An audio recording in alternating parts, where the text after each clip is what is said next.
নমস্কার, আমি doctor Ananya Bhowmik. I am a clinical nutritionist and a wellness consultant at my clinic Code Wellness Private Limited. আজকে কথা বলবো about Nipah virus. Nipah virus infection হ্যাঁ ভীষণই serious and fatal two.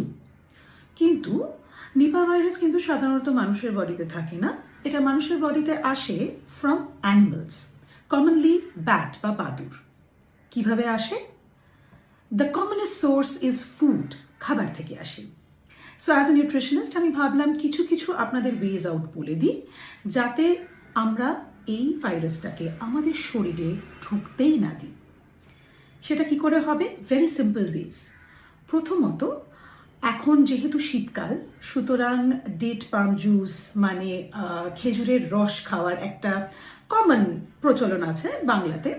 তো সেক্ষেত্রে আমরা যদি সেইটাকে ফুটিয়ে খাই বা প্যাস্চারাইজ করে খাই, তাহলে কিন্তু নিপা ভাইরাস তার মধ্যে থাকে না। সুতরাং গুড় খাওয়া দয়া করে বন্ধ করবেন না, জাস্ট ফুটিয়ে খাবেন, দ্যাটস ইট।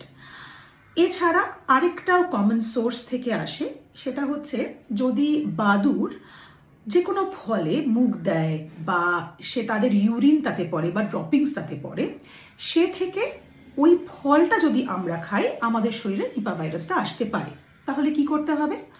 ফল বা যে খাবারগুলো আমরা খাই, কাঁচা খাই, সেগুলো আমাদের ভালো করে রানিং ওয়াটারে ধুতে হবে। এবং তার সাথে যেটা করতে হবে, অ্যাডিশনাল মেজার আমি বলবো, সেটা হচ্ছে পিল অফ করা, মানে ওই ধোয়ার পরেও খোসাটাকে ছাড়িয়ে নেওয়া।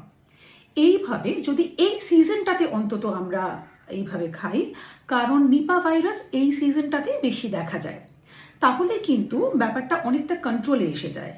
আর হ্যাঁ, বেশিরভাগ জিনিস একটু ফুটিয়ে বা গরম করে বা রান্না করে খাবেন। Nipah virus is extremely heat sensitive. So these are very easy ways যাতে আমরা নিপা ভাইরাসকে আমাদের শরীরে ঢুকতে একদম দেব না।